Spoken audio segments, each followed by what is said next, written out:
राधे राधे बच्चों कैसे हो बेटा। आज अपने जो है 5वां चैप्टर स्टार्ट करेंगे, ठीक है ना। और 5वें चैप्टर का जो है 5.1 अपने सॉल्व करेंगे। थोड़ा सा इस चैप्टर में अपने समझेंगे रूलर।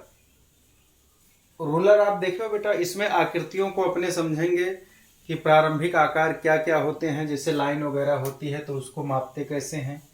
ज्योमेट्री बॉक्स में आप एक डिवाइडर देखते होंगे। डिवाइडर कैसे बेटा, जैसे ऐसे है और ऐसे ऐसे कोई एक चीज़ ऐसे रखा रहता होगा ना उसमें, जो है आपके ज्योमेट्री बॉक्स में, ठीक है ना, ऐसे। तो इसी को डिवाइडर बोलते हैं बेटा, ठीक है ना। इससे लाइन मापने में जो है अपने को रेखा जो है माप लेने में अच्छा रहता है। स्केल, पटरी आप जो है जिसको आप स्केल कहते हो, ठीक है ना। हाँ, रूलर, ठीक है ना। तो रूलर आपको ऐसे ही दिखा देता हूँ। यहाँ पे देखिए, आपकी बुक में ही दिया गया ए रूलर है और ये क्या है, डिवाइडर है, ठीक है ना। डिवाइडर आप ऐसे भी देख सकते हो बेटा, ठीक है ना। ये देखो, ये डिवाइडर है, ठीक है ना। तो स्केल पे आप, ठीक है, तो इस प्रकार से बेटा ये डिवाइडर है, ठीक है ना। डिवाइडर होता है।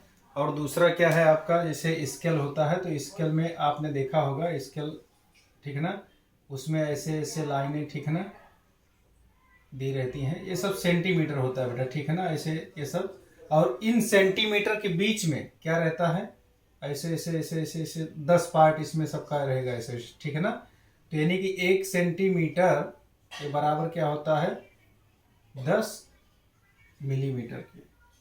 इससे ये पता चलता है बेटा, ठीक है ना, कि इसमें जो सबसे छोटी छोटी छोटी छोटी लाइनें दी रहती हैं, यानी कि यहाँ पे आप देखिए, इसको पकड़ो।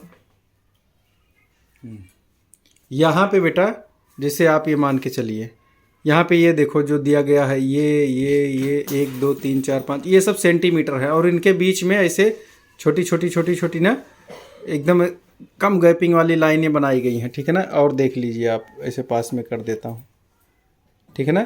जो छोटे छोटे बॉक्स बने हैं ये वाले, तो ये सब क्या है बेटा, ये मिलीमीटर को शो करते हैं, ठीक है ना। तो आप यहाँ पे जानिए कि 1 सेंटीमीटर बराबर क्या होता है बेटा, 10 मिलीमीटर। तो अगर आप पॉइंट में कोई चीज़ लिखोगे, जैसे आपको ऐसे लिखना है, तो ये कितना हो गया, 7.7 सेंटीमीटर। अगर आपको बनाना है, मान लीजिए इसमें से कि लाइन खींचनी है, तो क्या करोगे आप बेटा, तो इसमें आप 7 सेंटीमीटर तो जाओगे, उसके बाद 7 मिलीमीटर, यानी कि इसको हम लोग क्या कहेंगे, 7 सेंटीमीटर 7 मिलीमीटर, इस तरह से। यानी कि 7 तो सेंटीमीटर तक इसमें पहुंच जाएंगे और उसके बाद 7 लाइन गिन के उस पर अपने कर देंगे बेटा, ठीक है ना। तो ये तो हो गया, आप जब लाइन बनाओगे तो उस हिसाब से आप देखोगे। दूसरा, अब अपने आते हैं प्रश्न पे आएंगे। प्रश्न से ही, प्रश्न मैंने देखा है बेटा, इसमें आपको सब कुछ क्लियर कर देता है। जैसे 5.1 का जो फर्स्ट क्वेश्चन है, इसमें भी कहीं दिक्कत आ रही होगी तो कमेंट करना बेटा, ठीक है ना।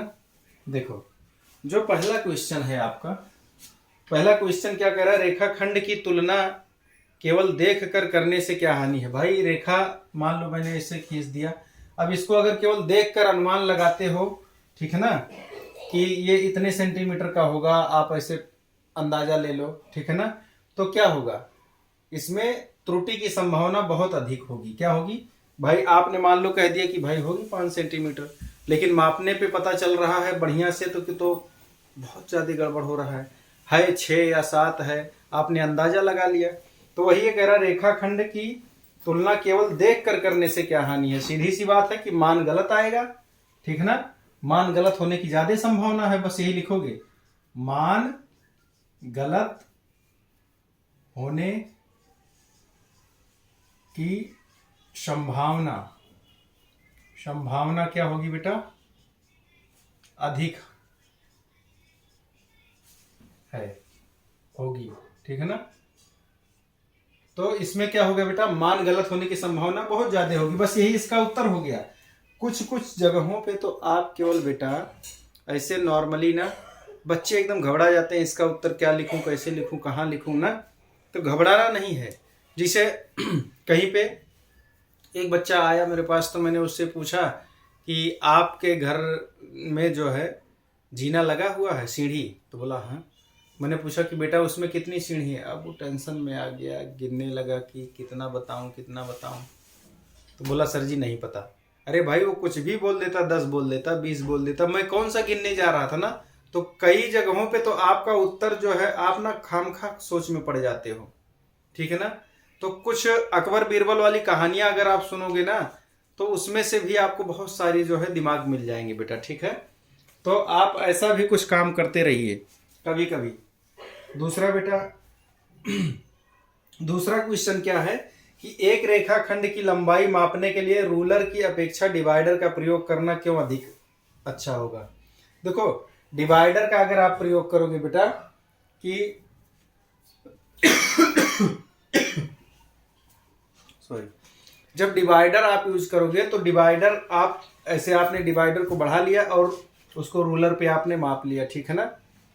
जितना आप बढ़ाए हो उतनी दूरी ही रूलर पे आप रख दोगे, तो आपको एकदम क्लियर एग्जैक्ट, आपने मान लो कोई रेखा ऐसे खींच लिया, ठीक है ना, रेखा आपने खींचा, डिवाइडर का एक भाग यहाँ रखा, एक भाग यहाँ रखा। अब इससे जब आपने मापा रूलर पे जा करके ना, अब ऐसे आपने मान लो कि इस पे ऐसे रख लिया, अब इसको अगर आप रूलर पे रखोगे तो जानते हो क्या होगा, एकदम एग्जैक्ट माप आएगा, थोड़ा भी दाएं बाएं नहीं होगा। आप रूलर पे 0 पे रखो और दूसरा भाग देखो कौन सी साइड जा रहा है कितने पे, तो एकदम क्या होगा, त्रुटि की संभावना नहीं रहेगी। क्या है बेटा? हाँ, त्रुटि की संभावना, अर्थात इसमें क्या होगा, सही माप होगा, तो सही माप की संभावना होगी, सही माप संभव होगा, ठीक है बेटा। तो अब हम लोग क्या करते हैं बेटा कि नेक्स्ट क्वेश्चन देखते हैं जो है, तो नेक्स्ट वीडियो में बेटा अपने तीसरे क्वेश्चन से इसकी जानकारी प्राप्त करेंगे, ठीक है ना। तीसरे क्वेश्चन से इस प्रश्नावली को और अपने सीखेंगे। तब तक आप देखते रहिए, वीडियो को लाइक कीजिए, शेयर कीजिए, सब्सक्राइब कीजिए बेटा। राधे राधे।